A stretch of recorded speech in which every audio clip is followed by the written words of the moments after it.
समयको बहावसँग संसार धेरै बदलिएको छ, तर मेरो मानसपटलमा गाउँको त्यो एउटा कुनो अझै पनि ताजै छ। त्यहाँ एउटा विशाल पिपलको रुख छ, त्यसकै सँग जोडिएको ठिङ्ग उभिएको एउटा अग्लो सिमलको रुख छ। यी दुई रुखहरू हाम्रा लागि केवल वनस्पति थिएनन्, बरु हाम्रा कयौँ पुस्तालाई आफ्नै काखमा हुर्काउने जीवित अभिभावक थिए। हाम्रो बाल्यकाल तिनै दुई रुखको फेदमा बित्यो।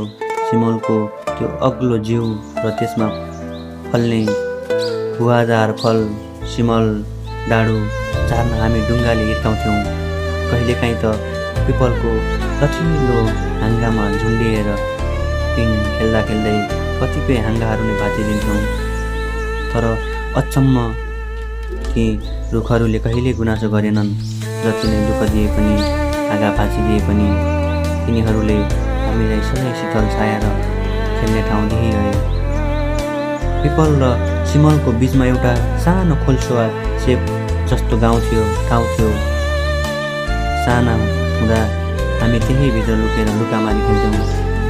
त्यो साँघुरो ठाउँ हाम्रो लागि संसारको सबैभन्दा सुरक्षित किल्ला लाग्थ्यो।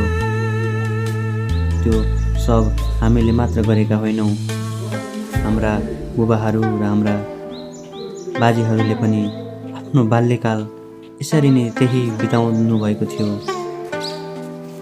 उनीहरूले पनि हामीले जस्तै हाँगा बाँच्ने, होल्लाउने, सिमललाई ढुङ्गाले हान्ने त्यो ठाउँले हाम्रो 3-4 पुस्तालाई एउटै लयमा हुर्कायो। त्यो ठाउँ गाउँको मुटु नै थियो। गाउँका सबै मानिसहरू भेला हुने मुख्य थलो नै त्यही थियो। कोही टाढाबाट आएको भोटुवा होस् या भारी बोकेर थकित भएको भरिया, सबैले आफ्नो सुस्केरा त्यहीको चिसो ढुङ्गामा बसेर मेटाउँथे। देउडा खेल्ने बेला होस् या गाउँको कचहरी बस्ने बेला, त्यो चौतारी सधैँ गुन्जायमान हुन्थ्यो। चाडबाडको बेला त झन् त्यहाँको रङ नै बेग्लै हुन्थ्यो। दसैँको समयमा त्यहीँ धागा काट्ने र मार हान्ने गरिन्थ्यो। सबैभन्दा रोचक दृश्य त तब देखिन्थ्यो जब दसैँको घटस्थापनाको आसपासमा लामो बाँसको टुप्पोमा रातो सेतो ध्वजा बाँधेर त्यो बाँसलाई पिपलको सबैभन्दा माथिल्लो हाँगामा लगी बाँधिन्थ्यो। टाढा टाढाबाट हेर्दा त्यो ध्वजा फरफराइरहेको देख्दा मनमा उत्सुकता जाग्थ्यो। लाग्थ्यो त्यो रुखले सारा गाउँलाई आशीर्वाद दिइरहेको छ। त्यो केवल मनोरञ्जनको थलो मात्र थिएन, आस्थाको केन्द्र पनि थियो।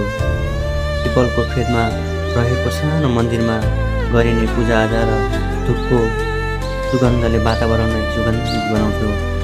हाम्रा पुर्खाहरूले रोपेको त्यो रुख आज हाम्रो इतिहासको एउटा बलियो खम्बा बनेर उभिएको छ। पुर्खाहरूले थाहा नपाएका र बिर्सिसकेका कयौँ कुराहरू सायद ती रुखका जराहरूले अझै सुरक्षित राखेका होलान्। तर आज समय फेरिएको छ। जो ती हाँगामा झुन्डिएर हुर्किए तिनीहरू आज सहर पसे वा विदेशी।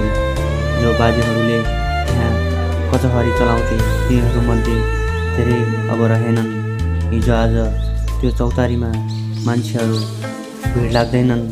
मान्छेहरू प्राविधिक संसारमा हराएका छन्, तर त्यो पिपल र सिमल अझै पनि त्यहीँ छन्। आज ती रुखहरू अलि एक्लो देखिन्छन्, त्यसैले उनीहरूलाई वास्ता गर्दैनन्। कसैले उनीहरूको फेदमा बसेर मनको बह पोख्दैनन्। तर पनि उनीहरूले आफ्नो धर्म छाडेका छैनन्। उनीहरू अझै पनि त्यही उभिएर गाउँको रक्षा गरिरहेका छन्। बाटो हेरिरहेका छन् कि कोही त आउला, कोही त फेरि ती हाँगामा झुन्डिन आउला र कोही त फेरि त्यो सिमलको फल झार्न ढुङ्गाले हिर्काउला भनेर। ती रुखहरू हाम्रा पुर्खा हुन्, हाम्रो बाल्यकालका साथी हुन् र हाम्रो गाउँको जीवित इतिहास हुन्।